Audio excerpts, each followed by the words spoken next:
Welcome back to Historical Context. Today we continue with the Narvaez expedition and the journey of Cabeza de Vaca. We are now in part 4 of this series. Where we last left off, Cabeza de Vaca and his few men that were remaining were stranded after the sinking of their ship.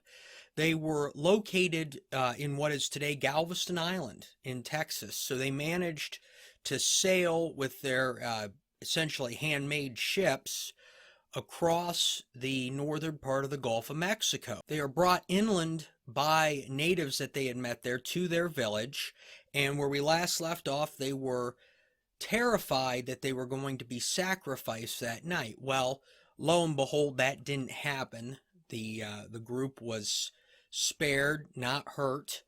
And the day after they arrived at the village, Cabeza de Vaca notices a native playing with a trinket that was not one provided by his crew. He asked the native where he had got this trinket, and the native replied that other men looking like him, Cabeza de Vaca, gave that trinket to him.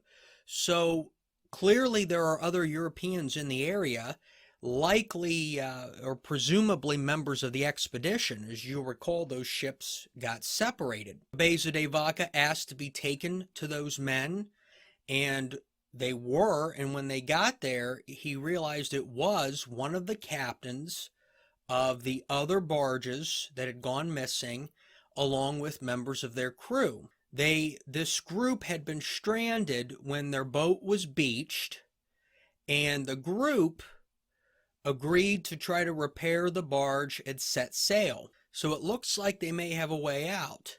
They decide this time, and probably wisely, to test the boat for its ability to sail before they went out there again. As you'll recall in the last episode, it didn't go so well when they didn't do a test.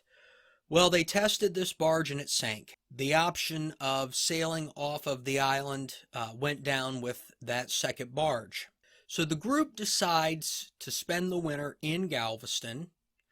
They send 4 members of their crew with a native out to look for the town of Panuco, which was believed to be inland and close by. As winter came in, cold weather followed. And a few days after this occurred, the weather was so bad that there were 5 men in an encampment. And I should backtrack a little by saying that the men scattered. They didn't all stay together. They stayed in various encampments. And there were 5 men in one encampment. 4 died. And as they died, the survivors ate the bodies. So clearly it was a hard winter for many of the crew in Galveston. When word had gotten out about this act of cannibalism, clearly the natives weren't happy. Let's have a look. As this, the Indians were so startled, and there was such an uproar among them, that I verily believe if they had seen this at the beginning, they would have killed them, and we all would have been in great danger. After a very short time, out of 80 men who had come there in our 2 parties, only 15 remained alive. He goes on to mention illness hitting the group, and he says, then the natives fell sick from the stomach, so that 1/2 of them died also. And they, believing we had killed them, and holding it to be certain, they agreed among themselves to kill those of us who survived. But when they came to execute it, an Indian who kept me told them not to believe we were the cause of their dying. For if we had so much power, we would not have suffered so many of our own people to perish. So the expedition nearly ended right there, with the illness coming into the encampment, half the natives dying, the crew being reduced to 15 now. Cabeza de Vaca goes on to describe the natives of the island by appearance, noting that they are tall and thin. He also adds that women do the hard work. And he also adds that their diet is mainly of roots and fish. And in some months, it is only roots. Cabeza de Vaca shares an interesting viewpoint that the natives had when it came to death. Let's have a look. Of all the people in the world, they are those who most love their children and treat them best. And should the child of one of them happen to die, parents and relatives bewail it, and the whole settlement, the lament lasting a full year, day after day. Before sunrise, the parents begin to weep. After them, the tribe, and the same they do at noon and dawn. At the end of the year of mourning, they celebrate the anniversary and wash and cleanse themselves of all their paint. They mourn all their dead in this manner, old people excepted, to whom they do not pay any attention, saying that these have had their time and are no longer of any use, but only take space and food from the children. So clearly, if you're an older person in this tribe, you become kind of the lowest person on the totem pole, it sounds like.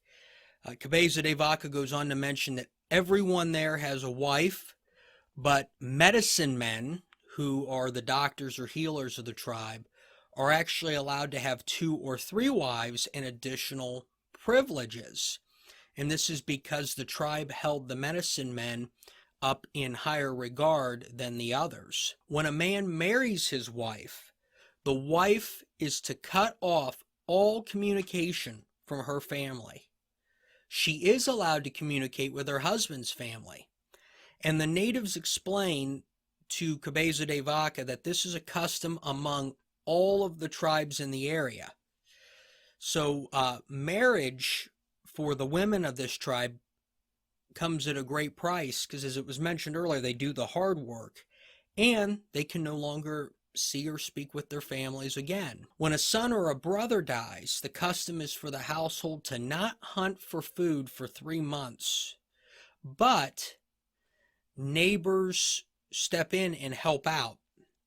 So essentially, you are not to provide for yourself for a period of 3 months, and the tribe is to step in and take care of you. Now, this custom actually exacerbated the deaths when that illness occurred because there weren't enough healthy people left alive to help the survivors. And so as a result, people followed the custom of not hunting for 3 months. They got sicker and they died as a result. So after a bit of time, the natives approach the Europeans and they have an interesting request. Let's have a look.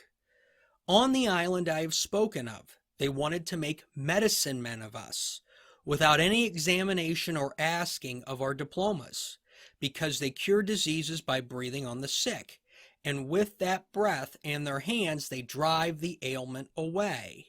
So their being asked to be medicine men is a fascinating facet of this journey, because essentially what appears to be occurring here is that the men are being asked to assimilate into the native culture.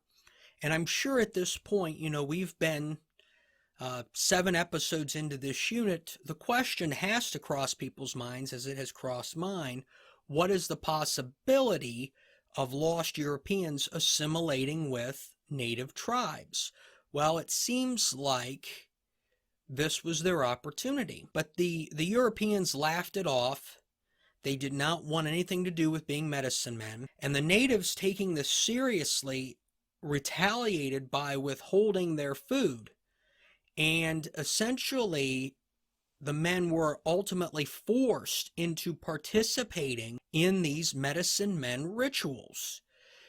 Cabeza de Vaca then goes on to, in detail, sort of describe how the medicine men operated. Let's have a look. Their manner of curing is as follows. When one is ill, they call in a medicine man, and after they are well again, not only do they give him all they have, but even things they strive to obtain from their relatives. All the medicine man does is to make a few cuts where the pain is located and then suck the skin around the incisions. They cauterize with fire, which I found it to be effective from my own experience. Then they breathe on the spot where the pain is and believe that with this the disease goes away.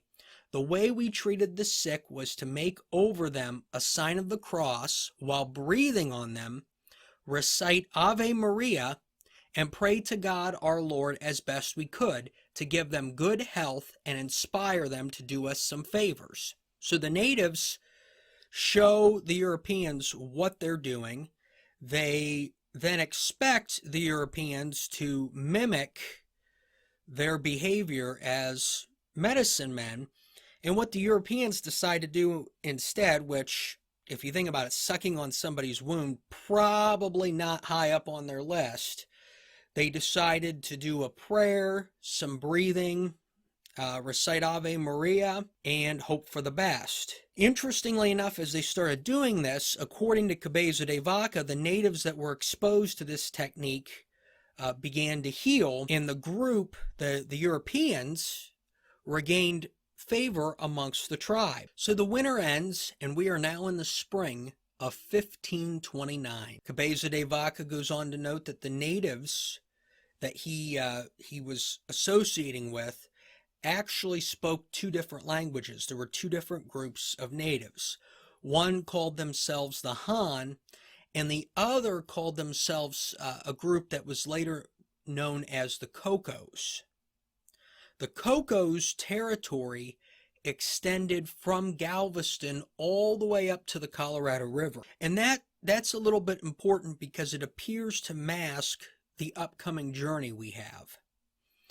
Two of the explorers went with the Indians to the mainland for the winter and returned. Not much is said about those people that came back. So if you recall earlier, a group had left, two had come back. And when they got back, everybody kind of went together in terms of all of the Europeans. So all of the Europeans went to get together. They had to go around the island to the various encampments.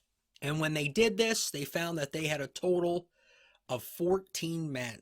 Now, it was at this time that Cabeza de Vaca falls very ill and is moved by the natives to the mainland.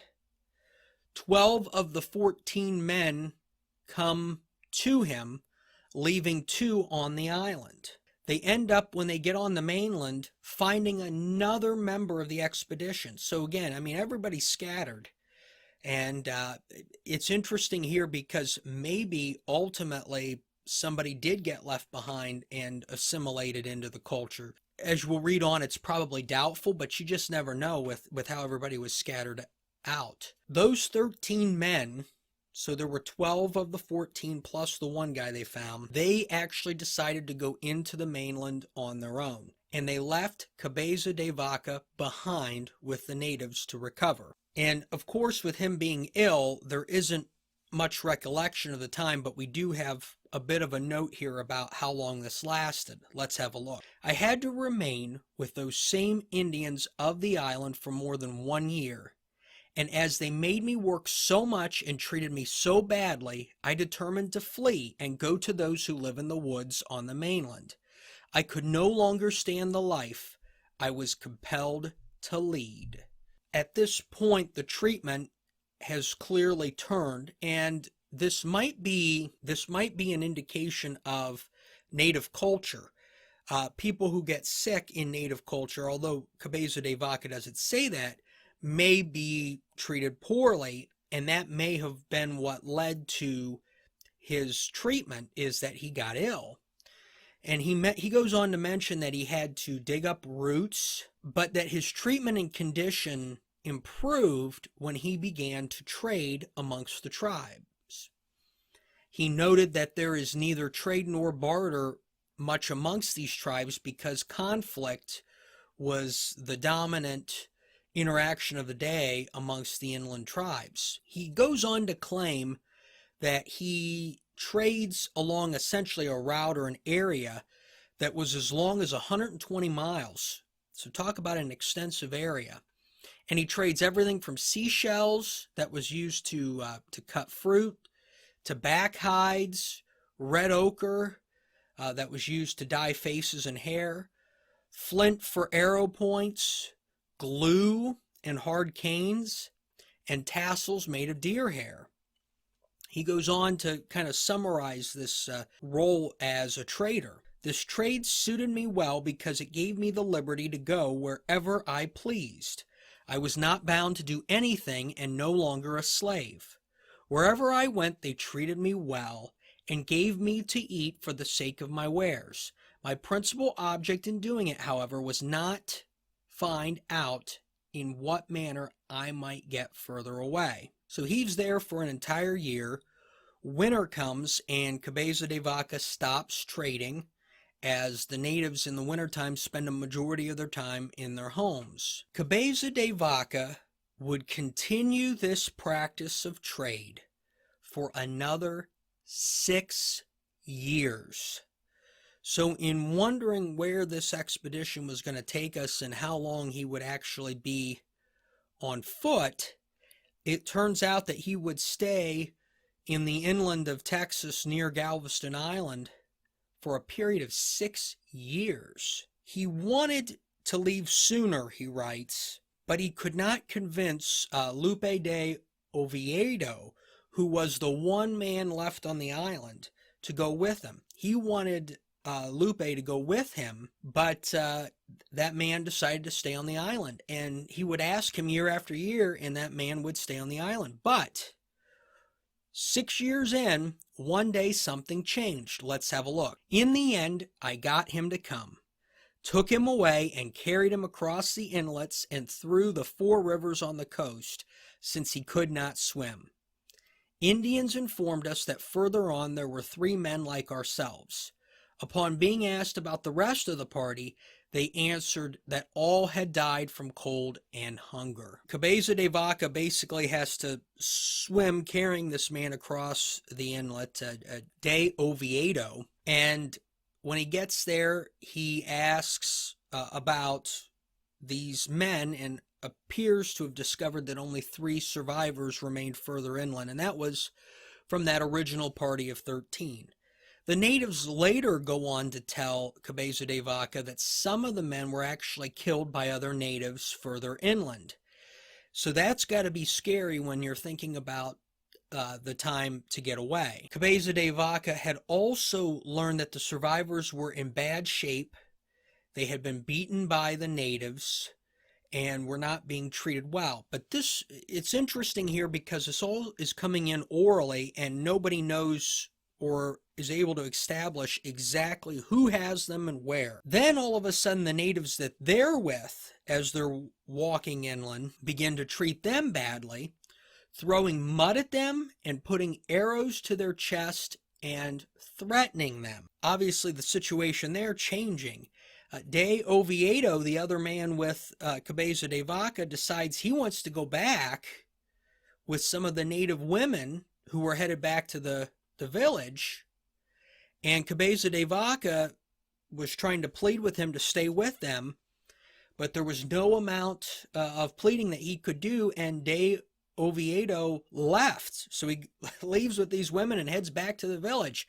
He's had enough, and he's gone. And so now Cabeza de Vaca is taken to a point where he has to wait for a new group of natives to come and take him to the survivors, the 3 survivors that are further inland.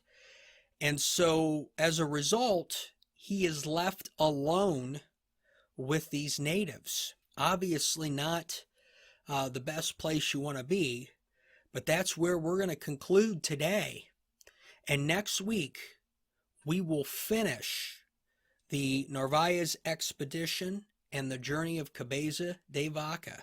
See you next time on Historical Context.